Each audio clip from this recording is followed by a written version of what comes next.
গোলকীয়ভাৱে এতিয়া পৰিৱেশ প্ৰধান সমস্যা পৰিৱেশৰ বহুতো সমস্যা আছে বহুত জটিল ৰূপ লৈছে পৰিৱেশৰ সমস্যাই জনসংখ্যা বৃদ্ধিৰ লগে লগে মানুহৰ কাৰ্যকলাপ বাঢ়ি আহিছে গতিকে পৰিৱেশৰ নানান ধৰণৰ সমস্যা দেখা দিছে আৰু তাৰে ভিতৰত আমি এইকেইটা প্ৰধান সমস্যা আমি যিকৈ আমাৰ সমস্যা সৃষ্টি কৰিছে এইকেইটা যেনেকৈ প্ৰদূষণ মৰুকৰণ ভূমিস্খলন ভূমিক্ষয় বা ভূমি অৱক্ষয় তাৰপিছত গোলকীয় উত্তাপ বৃদ্ধি 6 নম্বৰতে কৃত্ৰিম বান আৰ্টিফিচিয়েল ফ্লাড হয় 7 নম্বৰতে হৈছে সাগৰ পৃষ্ঠৰ উত্থান এইকেইটা হৈছে পৰিৱেশৰ প্ৰধান সমস্যা আৰু এই সমস্যাকেইটাই গোটেই পৃথিৱীজুৰি বিভিন্ন দিশত বিভিন্ন হাৰত কি কৰিছে সমস্যা সৃষ্টি কৰি আহি আছে ইয়াৰ ভিতৰত আমি এইটো পাঠত আমি গোটেইকেইটা আলোচনা ইয়াতে আমি নকৰো ইয়াৰ ভিতৰত আমি প্ৰদূষণ তাৰপিছত মৰুকৰণ আৰু গোলকীয় উত্তাপ বৃদ্ধি ভূমিস্খলন ভূমিক্ষয় কৃত্ৰিম বান সাগৰ পৃষ্ঠৰ উত্থান এইবিলাক এইটো গোলকীয় উত্তাপ বৃদ্ধিৰ লগত কি হৈ আছে জড়িত হৈ আছে সাগৰ পৃষ্ঠৰ উত্থানটো জড়িত হৈ আছে ভূমিস্খলন বুলি কোৱাৰ লগে লগে আমি তোমালোকে ক্লাছ 9তে সৰি 8ত পাই আহিছা ভূমিস্খলনৰ অৰ্থটো ভূমিস্খলনটো হৈছে কি ওখ ঠাইৰ যেতিয়া বৰষুণ আহিব ধাৰাসাৰ বৰষুণ নাইবা ভূমিকম্পৰ ফলত কি হয় ওখ পাহাৰীয়া ঢলীয়া ঠাইৰ মাটি খহি পৰাকে ভূমিস্খলন বুলি কয় ইয়াক কয় ইংৰাজীত লেণ্ডশ্লাইড আৰু ভূমিক্ষয় হৈছে ভূমি মাটিৰ যিটো গুণাগুণ সেইটো নষ্ট হোৱা অৱস্থাত আৰু তেতিয়া কি হয় উৰ্বৰতা শক্তিটো নোহোৱা হৈ যায় তেতিয়া উৎপাদন নোহোৱা হয় কমি যায় আৰু সেইটো হৈছে ভূমিক্ষয় আৰু সেইটো প্ৰদূষণৰ অন্তৰ্গত হৈ আছে সেইকাৰণে এইটো ইয়াতে আলোচনা কৰা হোৱা নাই প্ৰদূষণৰ মাটি প্ৰদূষণ ভূমিক্ষয়টো আহি পৰে আৰু কৃত্ৰিম বানটো যিটো আমাৰ ইয়াতে বিস্তৃতভাৱে দিয়া নাই কৃত্ৰিম বান সেইটো হৈছে যিটো সাধাৰণতে মানুহৰ বিভিন্ন কাৰ্যৰ ফলত কি হয় এই বানপানীৰ সৃষ্টি হয় মানে কৃত্ৰিম বানপানীৰ সৃষ্টি প্ৰাকৃতিক বানপানীটো এইটো মানুহৰ কাৰ্যকলাপৰ ফলত কিছুমান ঠাইত পানীখিনি যাব নোৱাৰা হৈ যায় বাধাৰ সৃষ্টি হয় আৰু যাৰ ফলত পানীখিনি অলপ বৰষুণ আহিলে বানপানীৰ সৃষ্টি হয় যেনেকৈ গুৱাহাটীত হয় গুৱাহাটীত যিটো বৰষুণৰ ফলতে বানপানীৰ সৃষ্টি হয় কৃত্ৰিম বান আৰু সেইটো মানুহৰ কাৰ্যৰ কাৰণে এই বানপানী হৈছে এতিয়া এইখিনি এটা জাষ্ট এটা আইডিয়া কৰিলো এতিয়া আমি এই পাঠত আমি বিস্তৃতভাৱে আলোচনা কৰিম প্ৰদূষণ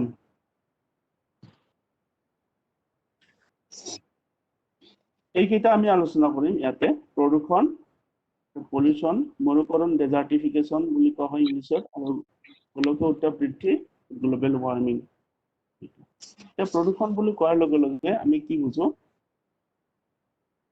অনিষ্টকাৰী দ্ৰব্যই পৰিৱেশ বিনষ্ট কৰা প্ৰক্ৰিয়াকে সাধাৰণতে প্ৰদূষণ বুলি কোৱা হয় অনিষ্টকাৰী দ্ৰব্য যিটোৱে পৰিৱেশত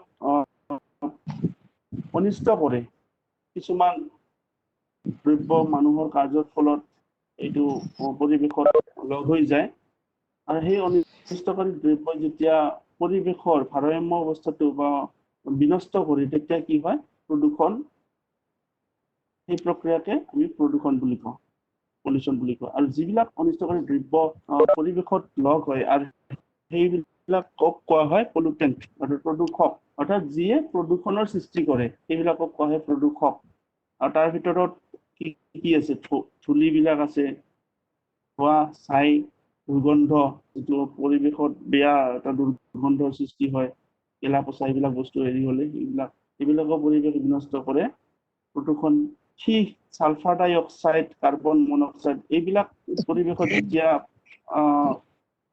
লগ হ'ব তেতিয়া কি হয় প্ৰদূষণৰ সৃষ্টি হয় অৰ্থাৎ এইবিলাক হৈছে প্ৰদূষক এতিয়া প্ৰদূষণক আমি ইয়াতে তিনিটা প্ৰকাৰত ভাগ কৰা হৈছে।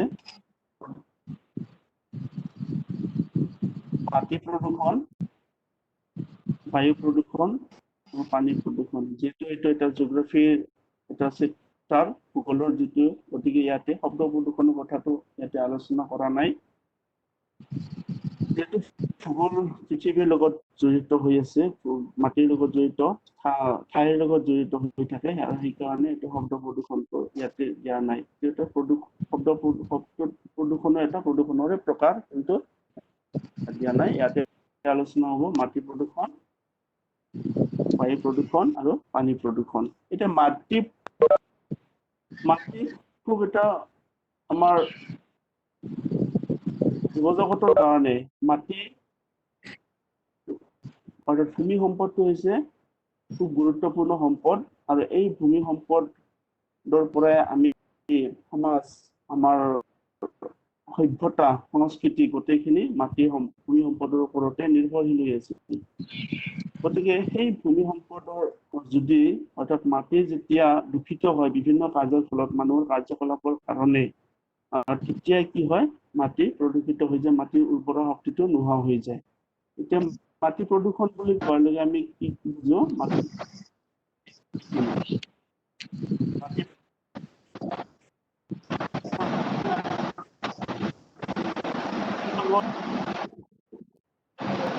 ৰাসায়নিক পদাৰ্থ, বিষাক্ত ধাতু,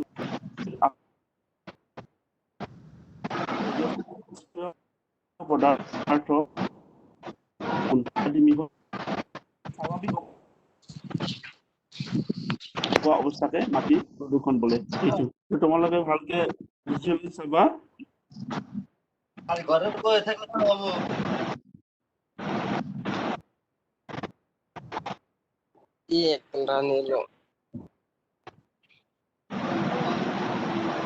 ছাত্ৰসকল, তোমালোকে মাইকবোৰ বন্ধ কৰি ল'বা, অলপ অসুবিধা হয়, মানে চাউণ্ড আহি থাকে। মাটি প্ৰদূষণ মানে আমি কি বুজো? সাধাৰণতে মাটিৰ লগত কোনো ৰাসায়নিক পদাৰ্থ, বিষাক্ত ধাতু, ঔদ্যোগিক আৱৰ্জনাবিলাক যদি মাটিৰ লগত মিহলি হৈ যায়, তেজস্ক্ৰিয় পদাৰ্থ, এচিড বৰষুণ, আমি এইটো আলোচনা কৰিম এচিড বৰষুণৰ বিষয়ে পিছত। যেতিয়া মাটিৰ লগত মিহলি হৈ যায়, তেতিয়া মাটিৰ এটা স্বাভাৱিক গুণ থাকে, এটা বৈশিষ্ট্য, এটা স্বাভাৱিক মানে যিটো প্ৰাকৃতিকভাৱে মাটিৰ সৃষ্টি হয়, সেই মাটিত স্বাভাৱিক এটা মানে গুণ থাকে, আৰু সেইটো গুণ যেতিয়া নষ্ট হৈ যায়, তেতিয়া উৰ্বৰতা শক্তিটো নোহোৱা হৈ যায়, ফাৰ্টিলিটিটো কমি যায়, আৰু তেতিয়া উৎপাদন শক্তি কমি যায়, মাটি উৎপাদন নোহোৱা হৈ যায়, আৰু তেতিয়া কি কোৱা হয়? সেই মাটিখিনি প্ৰদূষিত হোৱা বুলি কোৱা হয়। এতিয়া আধুনিক কৃষি কাৰ্য, অৰ্থাৎ বৰ্তমান সময়ত যিটো পদ্ধতিত খেতি কৰা হৈছে, আৰু এই কৃষি পদ্ধতিত বিভিন্ন সাৰ প্ৰয়োগ কৰা হয়, কীটনাশক দ্ৰব্য ব্যৱহাৰ কৰা হয়, আনকি অপতৃণনাশক কিমান দ্ৰব্য, ঔষধো ব্যৱহাৰ কৰা হয়, যিটো মানে অদৰকাৰী যিবিলাক ঘাঁহ বন থাকে, সেইবিলাকো মাৰাৰ কাৰণেও ঔষধ ব্যৱহাৰ কৰা হয় বৰ্তমান কৃষি পদ্ধতিত। মানে এইবিলাকৰ ফলত কি হৈছে, এই মাটি কি হয়, মাটিৰ উৰ্বৰতা শক্তিটো কমি যায়, যিটো গুণাগুণ, স্বাভাৱিক গুণাগুণ, সেইটো নষ্ট হৈ যায়, আৰু তেতিয়া মাটি প্ৰদূষিত হয়।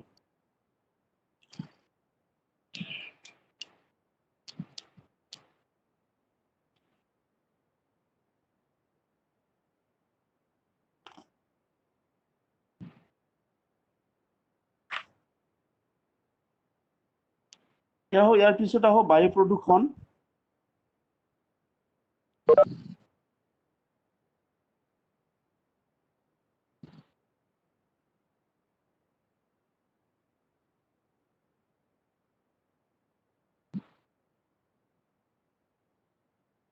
তৰল বা গেছীয় পদাৰ্থৰ সংযোজন ঘটিলে বায়ুৰ স্বাভাৱিক অৱস্থাৰ পৰিৱৰ্তন ঘটিব পাৰে। এনে পৰিৱৰ্তনে জীৱ আৰু জড় পদাৰ্থত ক্ষতি সাধন কৰিলে বায়ু প্ৰদূষিত হোৱা বুলি কোৱা হয়।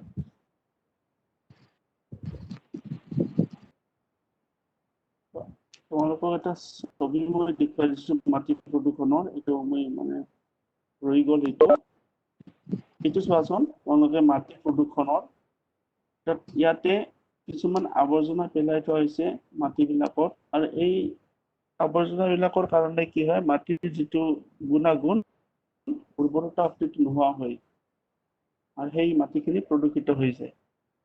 এনেকুৱাকে আৱৰ্জনাবিলাক যদি মাটিত পেলাই থয় তেতিয়া মাটি প্ৰদূষিত হয়, আৰু সেইবিলাক যদি পানীত পেলাই দিয়ে তেতিয়া পানী প্ৰদূষিত হয়। গতিকে বহুত সমস্যা হৈছে, আৰু এইবিলাক সমস্যা কিহৰ কাৰণে বাঢ়িছে? জনসংখ্যা বৃদ্ধি। গোটেই সমস্যাবিলাকৰ মূলতে হৈছে জনসংখ্যা বৃদ্ধি। জনসংখ্যা বৃদ্ধিৰ ফলত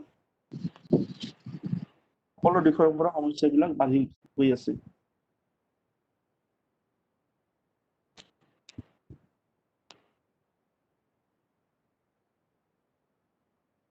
এতিয়া বায়ু প্ৰদূষণৰ কথা আমি আলোচনা কৰিছো। বায়ু প্ৰদূষণ কাক কয়? প্ৰাকৃতিক বা মানৱ সৃষ্ট কাৰণত বায়ুমণ্ডলত কঠিন, তৰল বা গেছীয় পদাৰ্থৰ সংযোজন ঘটিলে বায়ুৰ স্বাভাৱিক অৱস্থাৰ পৰিৱৰ্তন কৰিব পাৰে।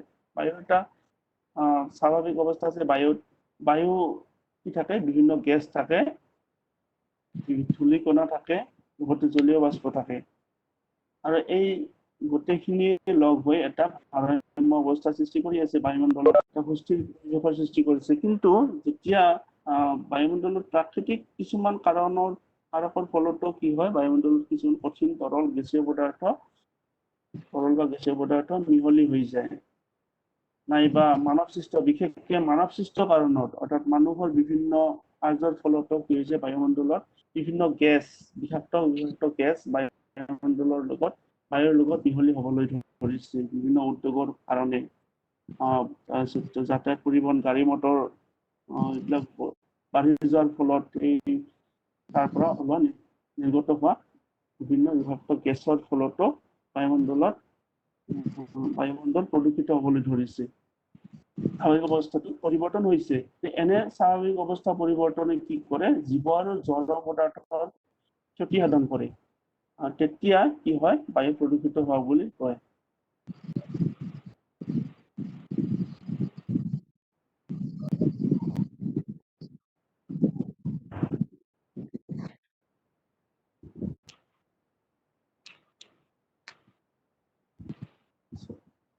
Sorry.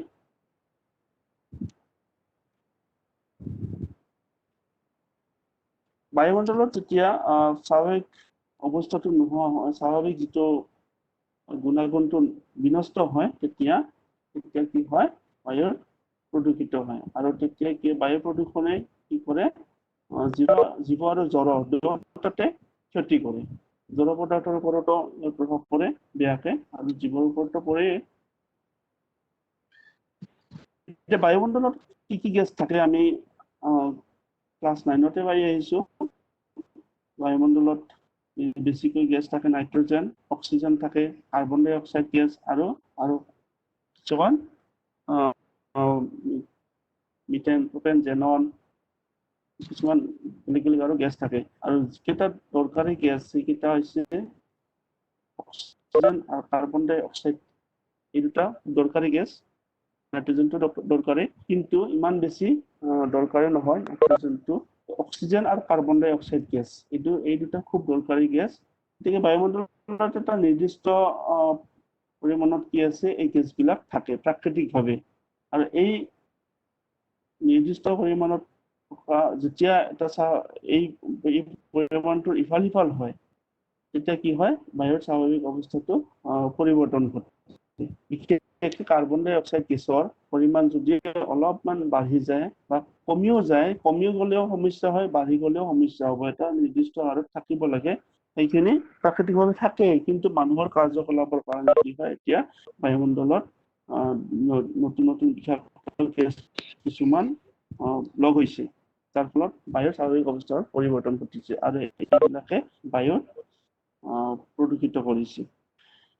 এতিয়া প্ৰাকৃতিকভাৱেও বায়ুমণ্ডল প্ৰদূষিত হয়। আমি কেৱল মানুহৰ কথাকে বিশেষকৈ বেছিকৈ মানুহৰ কাৰ্যৰ ফলত বায়ু প্ৰদূষণ হৈছে। প্ৰদূষণ সমস্যাটো, পৰিৱেশৰ সমস্যাটো মানুহৰ কাৰ্যৰ ফলতে বেছিকৈ হৈছে, কিন্তু প্ৰাকৃতিক প্ৰকৃতিৰ পৰাও প্ৰাকৃতিক ফালৰ পৰাও প্ৰদূষিত হয় বায়ুমণ্ডল কেনেকৈ প্ৰাকৃতিক কিছুমান ঘটনা যেনেকৈ আগ্নেয় উদগীৰণ এই আগ্নেয়গিৰি উদগীৰণৰ ফলত কি হয় বহুতো বিষাক্ত গেছ যেনেকৈ ছালফাৰ ডাই অক্সাইড গেছ বায়ুমণ্ডলত লগ হৈ যায় এতিয়া ইয়াৰ উদাহৰণ হিচাপে 1991 চনত উদগীৰণ ঘটা ফিলিপিন্সৰ মাউণ্ট পিনাটুবো তাত কি হৈছিল 15 পৰা 20 নিযুত টন পৰিমাণৰ ছালফাৰ ডাই অক্সাইড গেছ বায়ুমণ্ডলত এৰি দিছিল এই আগ্নেয়গিৰি উদগীৰণৰ ফলত ছালফাৰ ডাই অক্সাইড গেছ 15 পৰা 20 নিযুত টন বায়ুমণ্ডলত লগ হৈছিল আৰু এই বায়ুমণ্ডল বতাহৰ ফলত চাৰিওফালে বিয়পি পৰিছিল এই ছালফাৰ ডাই অক্সাইড গেছ গতিকে গোটেই বায়ুমণ্ডল কি কৰিছিল প্ৰদূষিত কৰিছিল যিহেতু এটা বায়ুমণ্ডলৰ কোনো সীমা নাথাকে সেইকাৰণে বায়ুত অলপমান যদি গেছ কোনোবা বেলেগ ঠাইতো যদি বিষাক্ত গেছ ঠাইৰ পৰা এৰি দিয়ে উদ্যোগৰ পৰা তেতিয়াহ'লে গোটেই বায়ুমণ্ডল কি হৈছে প্ৰদূষিত হৈ যায় আৰু গোটেই এই বায়ুমণ্ডল গোটেই পৃথিৱীকে গোটেইবিলাক দেশৰ ওপৰতে প্ৰভাৱ পৰে আৰু সেইকাৰণে এইটো এটা গ্ল'বেল প্ৰব্লেমছ অৰ্থাৎ গোলকীয় এটা সমস্যা গোটেই পৃথিৱীজুৰি হোৱা সমস্যা বায়ু প্ৰদূষণ হ'লে অকল এখন দেশৰ ওপৰত থকা বায়ুখিনি অকল প্ৰদূষণ নহয় গোটেইফালে বিয়পি পৰি যায় সেইকাৰণে এইটো এটা গোলকীয় সমস্যা প্ৰদূষণ এটা তাৰপিছত প্ৰাকৃতিকভাৱে সৃষ্টি হোৱা বনজুই আমি প্ৰতি বছৰে নিউজত পাওঁ অষ্ট্ৰেলিয়াত বনজুই হয় এই পাইছিলোঁ আমাজন অৰ্থাৎ দক্ষিণ আমেৰিকা আমাজনত বৃহৎ বনজুই সৃষ্টি হৈছিল বহু দিনলৈকে সেই জুই নুমাব পৰা নাছিল গতিকে হাবি বনত যেতিয়া প্ৰাকৃতিকভাৱে জুই লাগে তেতিয়া বহুত অঞ্চল জুৰি বহুত দিনলৈকে কি হয় সেই জুই লাগি থাকে গোটেই বননি ধ্বংস হৈ যায় বননি ধ্বংস হোৱাৰ ফলত এফালে ধোঁৱাবিলাকৰ সৃষ্টি হয় ধোঁৱাবিলাকতো লগ হৈ যায় লগতে আৰু অৰণ্য ধ্বংস হৈ যায় দুইফালৰ পৰা পৰিৱেশৰ সমস্যা হয় মাটিৰ গুণাগুণ নষ্ট হৈ যায় বেছি উত্তাপৰ ফলত গতিকে এই বনজুয়ে বনজুইৰ পৰা ওলোৱা ধোঁৱাবিলাক বায়ুমণ্ডলত লগ হৈ বায়ু প্ৰদূষিত হয় এইটো প্ৰাকৃতিকভাৱে সৃষ্টি হয় এইবিলাক গতিকে এনেকুৱা প্ৰাকৃতিকভাৱে বায়ু হয় আৰু মানুহৰ কাৰ্যৰ ফলতো প্ৰদূষিত যেনেকৈ শিল্প উদ্যোগৰ প্ৰসাৰৰ ফলত নগৰীকৰণ যান বাহনৰ বৰ্ধিত ব্যৱহাৰ এতিয়া জনসংখ্যা বাঢ়ি গৈ আছে যান বাহনো বাঢ়ি গৈ আছে মানুহৰ গাড়ী মটৰ বহুত ভিৰ হৈ গৈছে চহৰ অঞ্চলবিলাকত এই গাড়ী মটৰৰ পৰা ওলোৱা বিষাক্ত গেছবিলাকে বায়ুমণ্ডলত লগ হৈ আছে এইবিলাকেও কি কৰিছে বায়ু প্ৰদূষিত কৰিছে আণৱিক বিস্ফোৰণ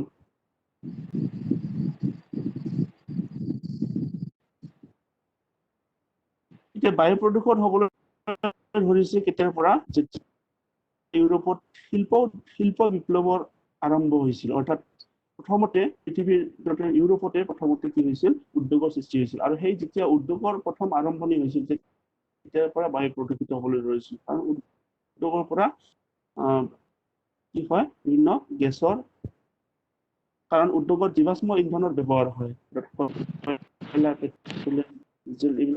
জীৱাশ্ম ইন্ধনবিলাকৰ বেছিকৈ ব্যৱহাৰ হোৱাৰ ফলত কি হয় তাৰ পৰা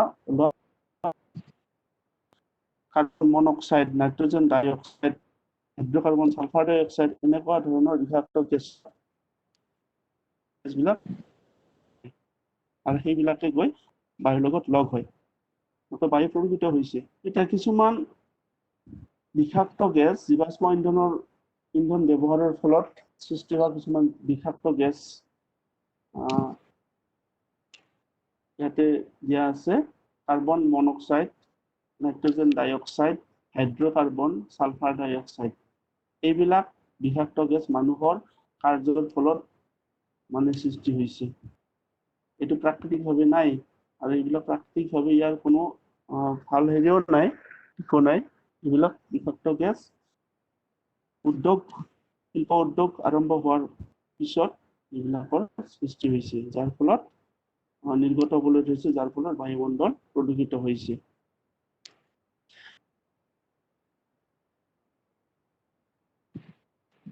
এতিয়া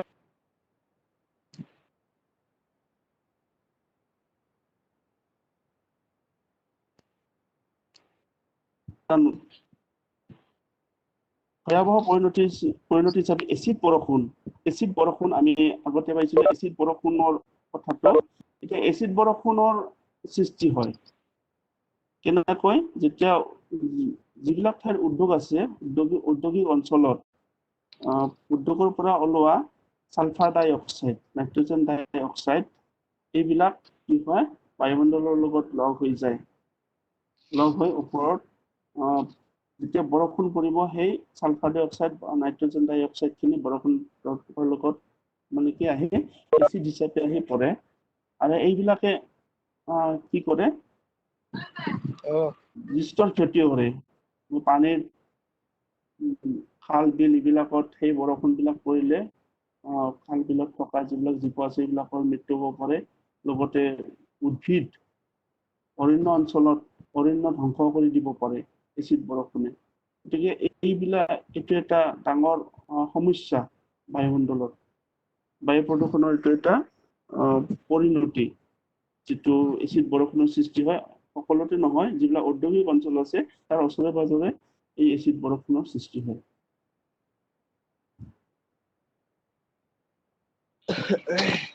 এতিয়া হ'ব পানী প্ৰদূষণ। হেল্ল', এচিড বৰষুণটো আৰু এবাৰ বুজাই দিব লাগে। এইটো ছবিটো তোমালোকে চাইছানে? পাইছা? চাইছো। পাইছা? ইয়াতে তোমালোকে কি কি দেখিছা? ইয়াতে এটা উদ্যোগ আছে, এটা নমুনা হিচাপে দিয়া আছে। উদ্যোগৰ পৰা ওলাইছে ধোঁৱা। এই ধোঁৱাৰ লগত কি আছে? কিছুমান গেছ আছে, ছালফাৰ ডাই অক্সাইড, নাইট্ৰজেন ডাই অক্সাইড, SO2 NO2। ছালফাৰ ডাই অক্সাইড, নাইট্ৰজেন ডাই অক্সাইড, এই দুটা বিষাক্ত গেছ বায়ুমণ্ডলত লগ হৈ তেতিয়া যাত মেঘৰ সৃষ্টি হয়, সেই গেছখিনিও তাত মানে থাকি যায়। আৰু তাৰ পৰা যি বৰষুণ পৰিব, সেই বৰষুণটো বহুত ক্ষতিকাৰক।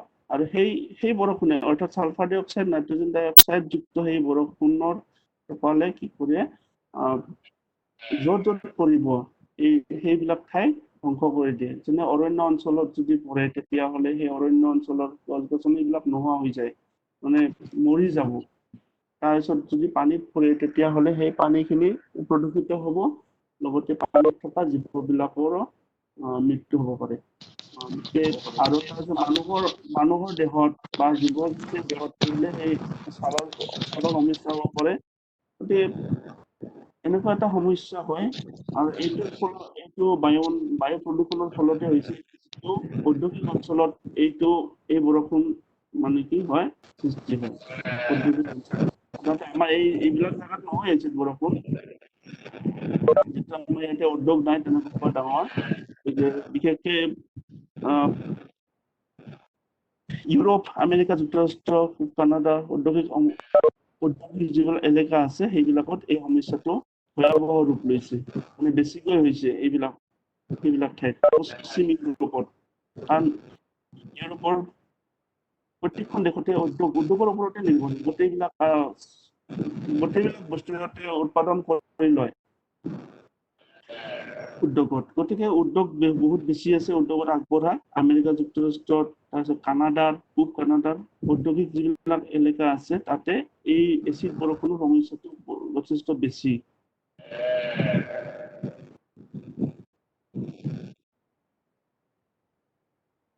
এতিয়া পানী প্ৰদূষণ।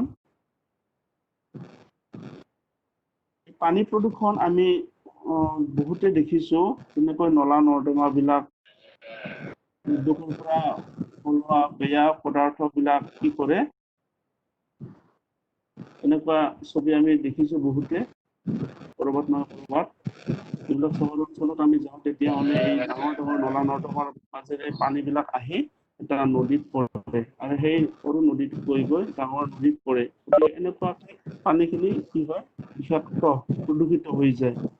ইয়াৰ লগত বিভিন্ন ৰাসায়নিক পদাৰ্থ, অনুজীৱ, বিকিৰণ এইবিলাক কি কৰে পানীৰ যিটো স্বাভাৱিক গুণ সেই গুণটো নষ্ট কৰি দিয়ে, পৰিৱৰ্তন ঘটায়। পানীৰ যিটো স্বাভাৱিক গুণৰ পৰিৱৰ্তন ঘটায় আৰু তেতিয়া কি হয় পানী প্ৰদূষিত হৈ যায়, বিষাক্ত হৈ যায়। আৰু তেতিয়া পানী ব্যৱহাৰৰ উপযোগী নোহোৱা হয়। এতিয়া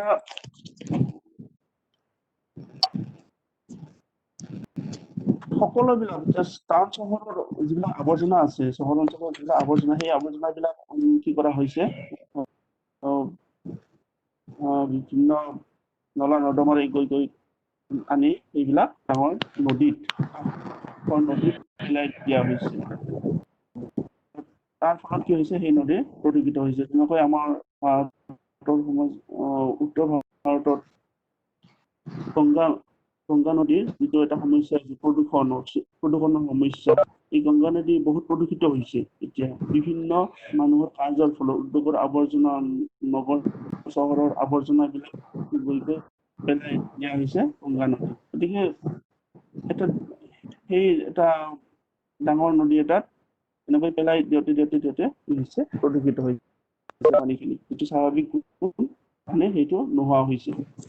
কিন্তু এটা কি হয় পানীৰ এটা গুণ আছে কি, পানীক যদি অলপমান প্ৰদূষিত হয়, অলপমান বিষাক্ত পদাৰ্থ পানীত পেলাই দিয়া হয়, সেইটো পানী অট'মেটিক কি হয় নিজে নিজে পানীখিনি পিছত পৰিষ্কাৰ হৈ যায়। সেইটো পানীৰ এটা বৈশিষ্ট্য। কিন্তু যদি বেছি মাত্ৰাত যদি বিষাক্ত বা বৰ্জিত পদাৰ্থ যদি পেলাই দিয়া হয়, তেতিয়াহ'লে পানীখিনি নিজে নিজৰ সেইটো পৰিষ্কাৰ কৰা এইটো গুণটো নোহোৱা হৈ যায়। তেতিয়া কি হ'ব পানী প্ৰদূষিত হয়। আৰু সেইটোৱে হৈছে বেছিকৈ বৰ্জিত পদাৰ্থ পানীত পেলাই দিয়া হৈছে, যাৰ ফলত পানী প্ৰদূষিত হৈছে। এতিয়া পানী প্ৰদূষণ হলে কি কি সমস্যা হয়? বহুত সমস্যা পানী প্ৰদূষণ, কাৰণ পানীৰ ওপৰতে নিৰ্ভৰশীল গোটেই জীৱ জন্তুবিলাক, আমি পানীৰ ওপৰতে নিৰ্ভৰশীল। গতিকে পানী যদি প্ৰদূষিত হয় তেতিয়া আমাৰ খোৱা পানীৰ সমস্যা হয়, বেমাৰ আজাৰ হ'ব, ভাৰসাম্য অৱস্থা নোহোৱা হ'ব, বিনষ্ট হ'ব।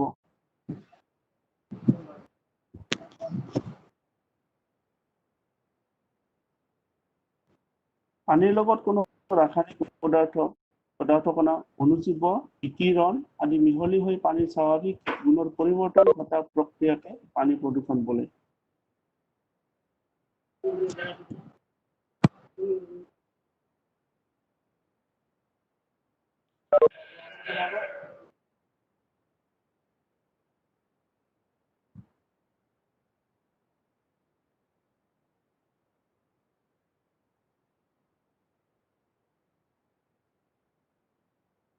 এনেকুৱা আৱৰ্জনাবিলাক সাগৰৰ পাৰত, নদীৰ পাৰত এইবিলাক এনেকৈ পেলাই থোৱা হয়। মানুহে সাগৰত ফুৰিবলৈ যায়, বিভিন্ন কাৰণত এই প্ৰদূষিত হ'ব পাৰে। মানুহ ফুৰিবলৈ যায়, তাত পেলনীয়া বস্তুবিলাক তাত এনে যধে মধে পেলাই থৈ আহি, তেনেকুৱা সাগৰৰ পানী এনেকৈ কি হৈ যায় আৱৰ্জনা জমা হৈ যায় আৰু সেইবিলাক পানীৰ লগত মিহলি হৈ পানী প্ৰদূষিত হয়।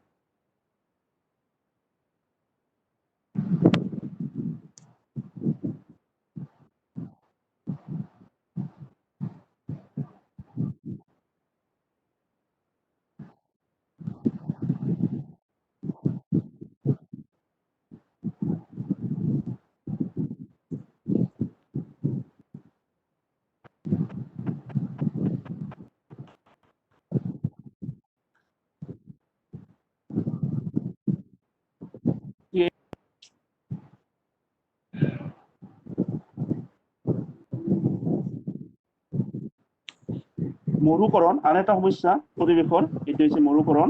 মৰুকৰণ মানে কি? যে মৰুভূমিটো আমি জানো, মৰুভূমি বুলি কোৱাৰ লগে লগে শুকান, য'ত গছ গছনি নাথাকে, য'ত পানী কম, উদ্ভিদ নাথাকে কম, তেনেকুৱা যিবিলাক ঠাই আছে তাক আমি মৰুভূমি বুলি কওঁ সাধাৰণতে। স্যাৰ যে স্ক্ৰিনত মৰুভূমি একো অহা নাই। কিন্তু কি কৈছা হেল্ল' স্যাৰ, শুনা পোৱা নাই হেল্ল' হেল্ল'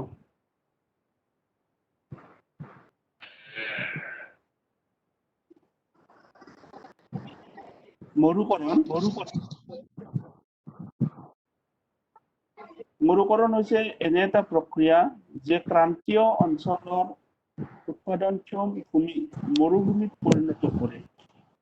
এতিয়া মৰুকৰণটোক মৰুভূমি বুলি মৰুভূমিলৈ প্ৰসাৰ হোৱা যিটো প্ৰক্ৰিয়া, মৰুভূমিলৈ এটা ভাল ঠাই এখন উৎপাদনক্ষম ঠাই এখন যদি মৰুভূমিলৈ পৰিণত হয় তেতিয়া তাক কোৱা হয় মৰুকৰণ। ক্ৰান্তীয় অঞ্চলৰ উৎপাদনক্ষম ভূমিক মৰুভূমিত পৰিণত কৰা প্ৰক্ৰিয়া হৈছে মৰুকৰণ। মৰুকৰণ শব্দটোৱে প্ৰকৃততে মৰুভূমিৰ কাষৰীয়া এলেকাবোৰলৈ মৰুভূমি সম্প্ৰসাৰণ ঘটাকে বুজায়। এখন মৰুভূমি আছে, মৰুভূমিৰ কাষত যিখন মৰুভূমি শেষ হ'ব, মৰুভূমিৰ কাষত কি হয়, লাহে লাহে গছ গছনিবিলাক বেছি থাকে, ঘাঁহ বন থাকে, গছ গছনি থাকে, তাৰপিছত মাটিখিনি সাৰুৱা হয়, লাহে লাহে কি হয়, মানে কি উৎপাদন কৰিব পৰা মাটি হৈ যায় মৰুভূমিৰ কাষৰ অঞ্চল। মৰুকৰণটো কি বুজায়, এই মৰুভূমিৰ প্ৰসাৰ ঘটা যিটো প্ৰক্ৰিয়া তাক কোৱা হয় মৰুকৰণ। এতিয়া মৰুকৰণটো এটা সমস্যা, পৰিৱেশৰ সমস্যা।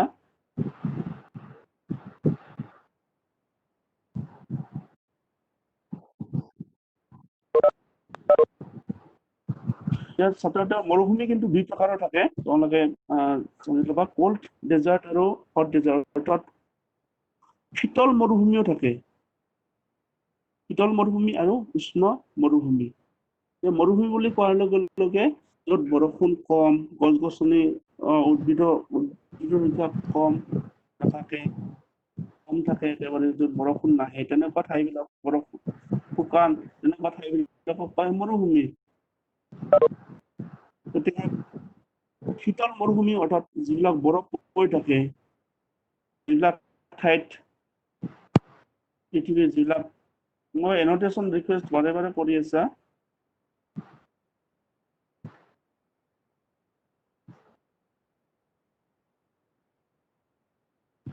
এণ্টাৰ্কটিকা এইখন শীতল মৰুভূমি, গ্ৰীণলেণ্ড এইবিলাক শীতল মৰুভূমি, অৰ্থাৎ তাত বৰফেৰে আবৃত, তাত গছ গছনি নাই, তাত বৰষুণ নহয়, শুকান ঠাই। মৰুভূমি সেইখনক মৰুভূমি বুলি কয়, আৰু সেইখন হৈছে শীতল মৰুভূমি। আৰু যিবিলাক উষ্ণ মৰুভূমি সেইবিলাক হৈছে গৰম বেছি আৰু বালিময়, বৰষুণ কম, তাত গছ গছনি নাই, এইখন হৈছে উষ্ণ মৰুভূমি। আৰু ইয়াতে আমি মৰুকৰণত কেৱল উষ্ণ মৰুভূমিৰ কথাই কোৱা হৈছে।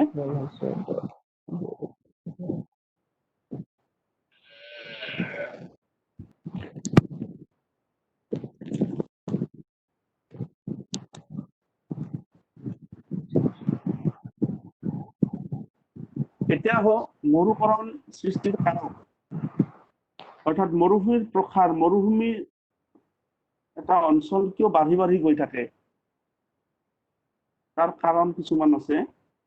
এক নম্বৰতে হৈছে অত্যাধিক পশুচাৰণ। মৰুভূমিৰ কাষৰ অঞ্চলটোত যদি যিখিনি ঘাঁহ বন গজে, উদ্ভিদ থাকে, সেইখিনিত যদি বেছিকৈ জীৱ জন্তুবিলাকক খাবলৈ দিয়া হয় সেই ঘাঁহ বনবিলাক, তেতিয়াহ'লে কি হয়, সেইবিলাক মৰি যায় আৰু তেতিয়া সেইখিনি উদ্ভিদ গছ গছনিবিলাক নোহোৱা হৈ মাটি শুকান হৈ যায়, আৰু তেতিয়া আৰু মৰুভূমিখন আৰু বাঢ়ি গৈ থাকে। এইটো এটা, অৰ্থাৎ অত্যাধিক পশুচাৰণ। কৃষিৰ প্ৰসাৰ,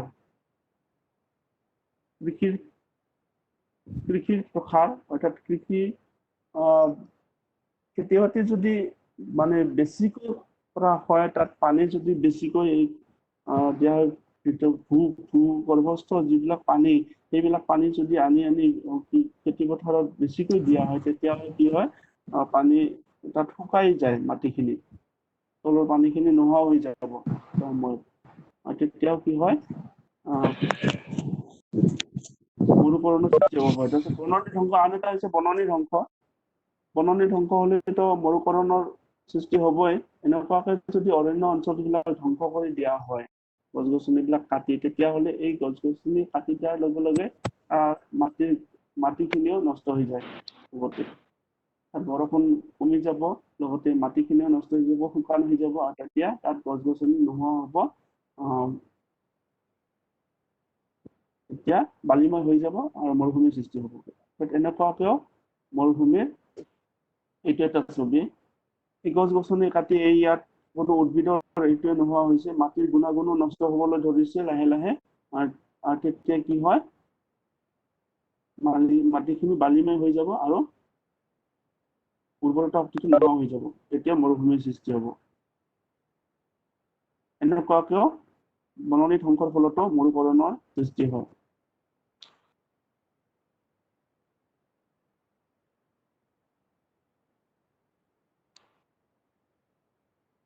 এইখিনি আমি পালো। এতিয়া আহো গোলকীয় উত্তাপ বৃদ্ধি। এইটো এটা ডাঙৰ সমস্যা। গোলকীয় উত্তাপ বৃদ্ধি, এতিয়া গোলকীয় উত্তাপ বৃদ্ধি বুলি কোৱাৰ লগে লগে আমি কি বুজো, বায়ুমণ্ডল তথা ভূপৃষ্ঠৰ উত্তাপ বৃদ্ধি হোৱা প্ৰক্ৰিয়াকে গোলকীয় উত্তাপ বৃদ্ধি বুলি। ক্ৰমাগতভাৱে আমি বায়ুমণ্ডলৰ লগতে বায়ুমণ্ডলৰ যেতিয়া উত্তাপ বাঢ়ি যাব, তেতিয়া ভূপৃষ্ঠৰো উত্তাপ বাঢ়ি যাব, কাৰণ বায়ুমণ্ডল ভূপৃষ্ঠতে লাগি আছে। গতিকে বায়ুমণ্ডল তথা ভূপৃষ্ঠৰ উত্তাপ বৃদ্ধি হোৱা প্ৰক্ৰিয়াকে গোলকীয় উত্তাপ বৃদ্ধি বুলি কোৱা হয়। আৰু এই বায়ুমণ্ডলৰ উত্তাপ কেনেকৈ বাঢ়ে, বিভিন্ন গেছৰ নিৰ্গত হোৱাৰ ফলত বায়ুমণ্ডলৰ উত্তাপ বাঢ়িবলৈ ধৰিছে। আৰু লাহে লাহে গোটেই পৃথিৱীত উত্তাপ আগৰ তুলনাত বাঢ়িবলৈ ধৰিছে। আৰু এই গোটেই যিটো উত্তাপ বৃদ্ধি হোৱা যিটো প্ৰক্ৰিয়া, এইটোৱে হৈছে গোলকীয় উত্তাপ বৃদ্ধি। এইটো এটা ডাঙৰ সমস্যা, গোলকীয় সমস্যা। এইটো গোটেই পৃথিৱী জুৰি এইটো এটা সমস্যাৰ সৃষ্টি হৈছে, যিটো বৰ্তমান গোলকীয় উত্তাপ বৃদ্ধিৰ ওপৰত বেছি গুৰুত্ব দিয়া হৈছে। ৰাষ্ট্ৰসংঘই ইয়াৰ ওপৰত গুৰুত্ব দিছে। কাৰণ এনেকৈ যদি গোলকীয় উত্তাপ বাঢ়ি গৈ থাকে, গোটেই পৃথিৱী যদি উত্তাপ বাঢ়ে, তেতিয়াহ'লে কি হয়, গোটেই পৃথিৱীখন মানে ডাঙৰ এটা সমস্যাত পৰিব, আৰু পৰিৱেশটো একেবাৰে বিনষ্ট হৈ যাব। ভাৰসাম্য অৱস্থা একেবাৰে নোহোৱা হৈ গোটেই জীৱ জগতৰ ধ্বংস হৈ যাব পাৰে এটা সময়ত। আৰু সেইকাৰণে এই গোলকীয় উত্তাপ বৃদ্ধি কি কাৰণে হয়, আৰু এই উত্তাপ বৃদ্ধি নোহোৱা কৰিবৰ কাৰণে কি কি কৰিব পাৰি, এইবিলাকৰ ওপৰত গোটেই পৃথিৱী জুৰি গোটেই দেশসমূহে লগ হৈ চিন্তা চৰ্চা কৰিবলৈ লৈছে, আৰু খুব গুৰুত্ব দিছে এইটোৰ ওপৰত। কাৰণ পৰিৱেশৰ ভাৰসাম্য অৱস্থা থাকিলেহে, পৰিৱেশটো ভালে থাকিলেহে আমি বাচি থাকিব পাৰিম, আমি ভালকৈ থাকিব পাৰিম। যদি পৰিৱেশে নষ্ট হৈ যায়, তেতিয়াহ'লে আমিও ভালদৰে থাকিব নোৱাৰিম, জীৱ জগত, মানুহে। সেইকাৰণে পৰিৱেশ অট'মেটিক ভাল হৈ নাহে, কাৰণ আমিয়ে আমাৰ মানুহৰ কাৰ্যৰ ফলতে এই সমস্যাৰ সৃষ্টি হৈছে, আৰু মানুহে সেইখিনি ভাল কৰি ল'ব লাগিব। নিজেও ভাল নহয়, গতিকে তাৰে কাৰণে বহুতো পদক্ষেপ লৈছে।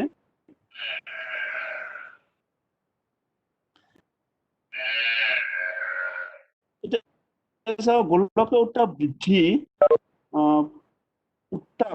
গোলকীয় উত্তাপ এটা থাকে, বায়ুমণ্ডলৰ এটা উত্তাপ থাকে, স্বাভাৱিক উত্তাপ। আৰু সেই উত্তাপটো কি কাৰণত থাকে, যিটো বায়ুমণ্ডলত থকা কাৰ্বন ডাই অক্সাইড গেছ আছে, সেই কাৰ্বন ডাই অক্সাইড গেছৰ পৰিমাণ বায়ুমণ্ডলত কিমান হয়, একেবাৰে কম।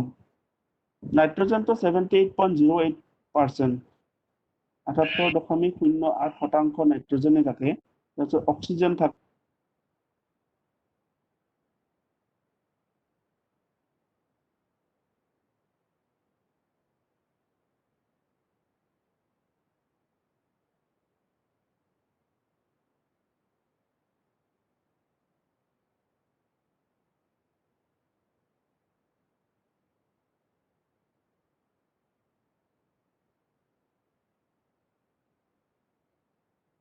পৰিৱৰ্তন হৈ যায় বায়ুমণ্ডলত, কিন্তু অক্সিজেনৰ পৰিৱৰ্তনটো ইমান বেছি নহয়। কিন্তু কাৰ্বন ডাই অক্সাইড গেছটো অলপমান হেৰফেৰ হ'লে কি হৈ যায় ভাৰসাম্য অৱস্থাটো কাৰ্বন ডাই অক্সাইড যদি নোহোৱা হৈ বহুত যায়। কাৰ্বন ডাই অক্সাইড গেছ হয় কোৱাচোন কাৰ্বন ডাই অক্সাইডৰ মাত্ৰা যদি বহুত হ্ৰাস পায় তেতিয়া কি হ'ব?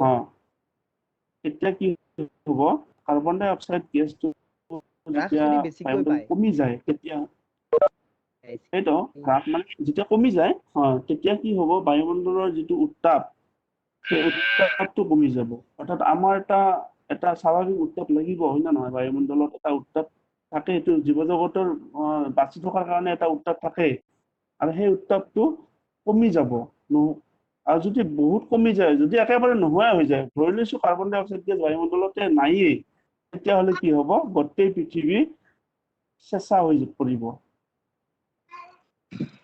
কেনেকৈ হয় এইটো আমি আলোচনা কৰিমেই ইয়াতে এইটো বহুত গুৰুত্বপূৰ্ণ বহুত দৰকাৰী এইটো কাৰ্বন ডাই অক্সাইড গেছে কি কৰে যেতিয়া সূৰ্য অৰ্থাৎ দিনত সূৰ্যৰ তাপ আমি পাওঁ তেতিয়া সূৰ্য অস্ত যোৱাৰ পিছত আমি যেতিয়া দুপৰীয়া আমি যেতিয়া গৰম পাওঁ সেইটো সূৰ্য অস্ত যোৱাৰ পিছত সেই গৰমটো আমি নাপাওঁ হয়নে নহয় নাপাওঁ তেতিয়া ৰাতি লাহে লাহে লাহে কি হয় উত্তাপ কমি যায় থাকে আৰু পুৱা ৰাতিলৈকে বহুত কমি যায় থাকে আৰু যেতিয়া ঠিক কাৰণে আৰু যেতিয়া সূৰ্য উদয় হ'ব তেতিয়া আৰু গৰম আৰম্ভ হ'ব এইটো কিয় হয় সূৰ্যৰ পৰা অহা যিটো তাপ সেই তাপটো পৃথিৱীত পৰে আৰু পৃথিৱীয়ে সেইটো ৰাখি লয় মাটিয়ে সেই তাপটো লয় মাটি যেতিয়া সূৰ্য অস্ত যাব তেতিয়া সেই তাপটো লাহে লাহে পৃথিৱীয়ে এৰি দিয়ে মাটিখিনি এৰি দিয়ে কাৰণ মাটিয়ে তাপ গ্ৰহণ নকৰে এৰি দিয়ে সেইটো আমি জানো পানীও গ্ৰহণ কৰে পানীও এৰি দিয়ে চব বস্তুৱে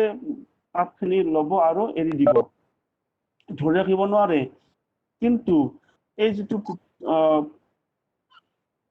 সূৰ্যৰ পৰা অহা যিখিনি তাপ সেই তাপখিনি পৃথিৱীয়ে এৰি দিয়ে এৰি দিয়াত কি হয় এইটো চাবা ছবি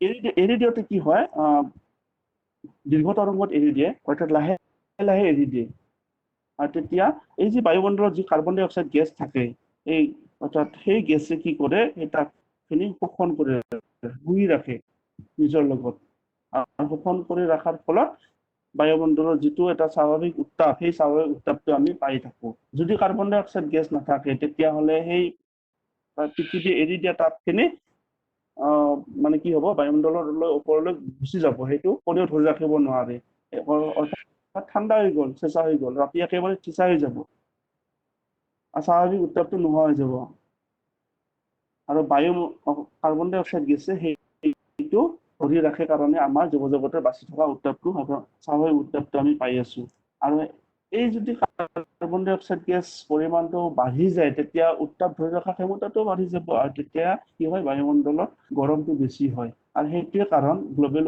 ৱাৰ্মিঙৰ সেইটোৱে কাৰণ হৈছে আৰু কাৰণটো সেইটো যে কাৰ্বন ডাই অক্সাইড গেছৰ পৰিমাণটো বাঢ়ি গৈছে সেইকাৰণে গ্ল'বেল ৱাৰ্মিং হৈছে গতিকে কাৰ্বন ডাই অক্সাইড গেছৰ স্বাভাৱিক অৱস্থালৈ অনাৰ কাৰণে বহুতো ষ্টেপ লৈছে অঞ্চলবিলাক গছ গছনি ৰোপণ কৰিব লাগিব বিস্তৃতভাৱে অৰণ্য অঞ্চল ধ্বংস কৰিব নালাগিব এইবিলাকৰ ফলত কি হৈছে বায়ুমণ্ডলত কাৰ্বন ডাই অক্সাইড গেছৰ পৰিমাণটো মানে কি এটা ভাৰসাম্য অৱস্থাত থাকিব তেতিয়া গোলকীয় উত্তাপ যিটো বৃদ্ধি সেইটো কমি থাকিব বুজি পাইছা নহয় এইটো গ্ৰীণ হাউচ ইফেক্ট বুলি কোৱা হয় গ্ৰীণ হাউচ গেছৰ প্ৰভাৱ যিটো সূৰ্যৰ পৰা অহা এইটো মই ছবি এটা দিছো তোমালোকে বুজি পোৱাৰ কাৰণে কেনেকৈ গোলকীয় উত্তাপ বৃদ্ধি হয়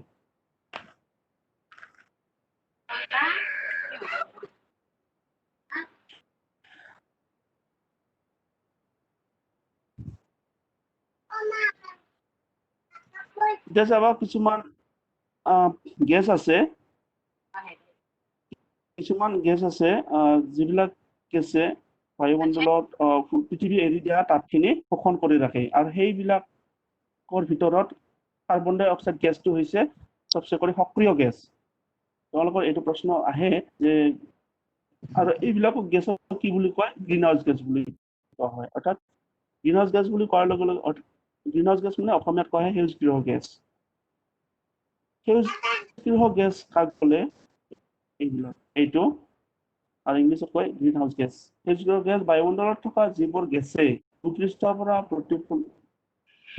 পৰা প্ৰতিফলিত হোৱা সৌৰ শক্তি অৰ্থাৎ তাপ সূৰ্যৰ পৰা অহা যিটো তাপ পৃথিৱীয়ে এৰি দিয়ে পৃথিৱীৰ পৰা প্ৰতিফলিত হয় আৰু তেতিয়া কি কৰে যিবিলাক গেছে শোষণ কৰি ৰাখে শোষণ কৰি লয় শুহি লয় নিজৰ লগত এইবোৰ গেছক কোৱা হয় সেউজগৃহ গেছ আৰু সেইবিলাক গেছ গ্ৰীণ হাউচ গেছ বুলি কোৱা হয় আৰু তাৰ ভিতৰত গ্ৰীণ হাউচ গেছবিলাক হৈছে এইকেইটা কাৰ্বন ডাই অক্সাইড মিথেন নাইট্ৰাছ অক্সাইড জলীয় বাষ্পটো গ্ৰীণ হাউচ গেছৰ ভিতৰতে ধৰা হৈছে কাৰণ জলীয় বাষ্পও কি কৰে তাপ শোষণ কৰি ৰাখে অৰ্থাৎ পানীৰ বায়ুমণ্ডলত যিটো জলীয় বাষ্প থাকিব সেইটো যিমান বাঢ়ি যাব সিমানে তাপ সেই অঞ্চলৰ উত্তাপটো বাঢ়ে কিন্তু কাৰণ জলীয় বাষ্পও তাপ শোষণ কৰি ৰাখে কাৰ্বন ডাই অক্সাইড গেছ মিথেনেও ৰাখে নাইট্ৰাছ অক্সাইড জলীয় বাষ্প এইবিলাক কোৱা হয় সেউজগৃহ গেছ আৰু এইকেইটাৰ ভিতৰত আটাইতকৈ সক্ৰিয়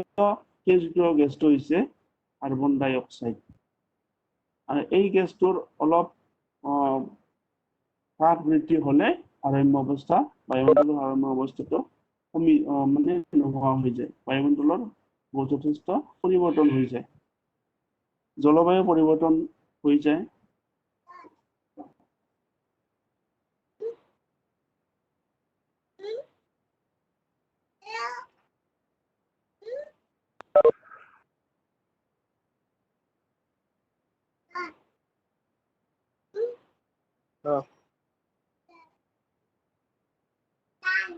এইটো চাওঁ গোলকীয় উত্তাপ বৃদ্ধিৰ ফলত সৃষ্টি হোৱা সমস্যা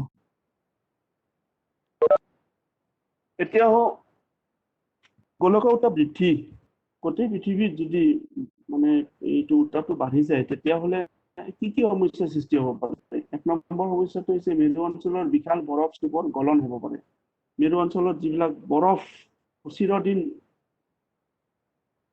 পাৰ্মানেণ্টলি আছে স্থায়ীভাৱে আছে সেইবিলাকৰ গলন হ'ব পাৰে গলি যাব পাৰে সেইবিলাক যদি উত্তাপ বাঢ়ি যায় আৰু গলে কি হ'ব সেইবিলাক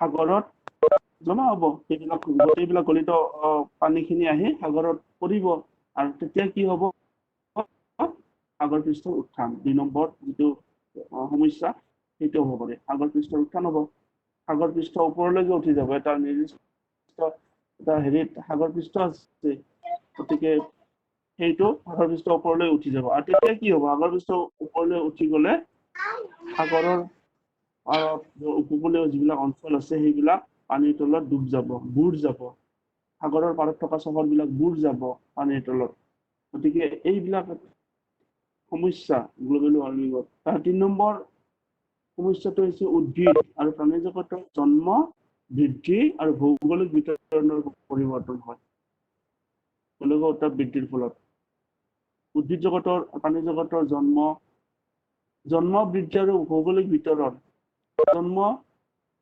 বৃদ্ধি ভৌগোলিক বিতৰণত পৰিৱৰ্তন আহি যাব পাৰে যিটো স্বাভাৱিক জন্ম সেইটো নহ'ব পাৰে স্বাভাৱিক বৃদ্ধিটো নহ'ব পাৰে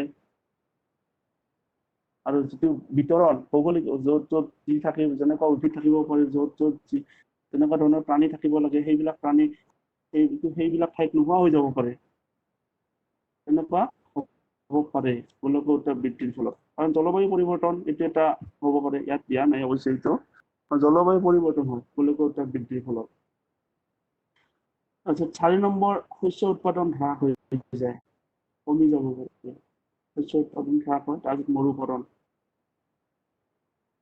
অৰ্থাৎ মৰুক্ৰান্তীয় অঞ্চলত মৰুভূমিৰ প্ৰসাৰ হ'ব পাৰে মৰুভূমি অঞ্চলটো বাঢ়ি যাব পাৰে গতিকে এইকেইটা গোলকীয় উত্তাপ বৃদ্ধিৰ ফলত সৃষ্টি হোৱা সমস্যা গতিকে এইকেইটা সমস্যা পৰিৱেশৰ সমস্যাৰ ওপৰত গোটেই পৃথিৱীৰ যদি সকলো দেশে কি কৰিছে বহুতো গুৰুত্ব দিছে পৰিৱেশৰ ওপৰত আৰু সেই যাতে পৰিৱেশৰ হেৰিটো ভাৰসাম্য অৱস্থাটো অটুট থাকে ৰাষ্ট্ৰসংঘই ইয়াৰ ওপৰত যথেষ্ট গুৰুত্ব দিছে আৰু আমিও নিজে পৰিৱেশৰ ভালে ৰাখিবৰ কাৰণে আমি নিজে নিজে সকলো ফালৰ পৰা গুৰুত্ব দিব লাগিব। এতিয়া চাবা এইটো এটা গোলকীয় উত্তাপৰ প্ৰভাৱ। এনেকুৱাকে বৰফ কি হ'ব পাৰে, যিটো গঠন সেইটো বৰফৰ গঠনটো ঢিলা হৈ যায়, বৰফবিলাক গলি গলি যাবলৈ ধৰে। এনেকুৱা এটা সমস্যা হয়। আৰু এইটো এটা সমস্যা, যিটো মৃদু অঞ্চলত বৰফত থকা জন্তুবিলাকৰ কাৰণে ঠাই নোহোৱা হ'ব পাৰে। কাৰণ বৰফবিলাক গলি গলি সেইবিলাক এতিয়া ক'ত থাকিব, পানীত থাকিব নোৱাৰে। গতিকে এনেকুৱাকে এইটো এটা দেখুওৱা হৈছে যে অলপমান বৰফ আছে, গতিকে তাতেই কিবা কৰি নিজক জীৱনটো বচাই আছে। এনেকুৱা সমস্যা হ'ব পাৰে গোলকীয় উত্তাপ বৃদ্ধি হ'লে।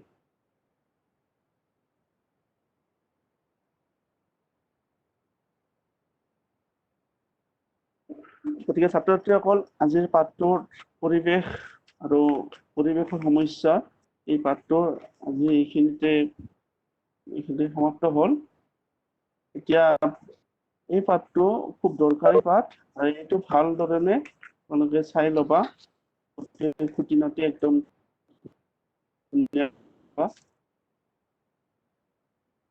তালুকদাৰ, হেল্ল'। তালুকদাৰ, তালুকদাৰ, হেল্ল'।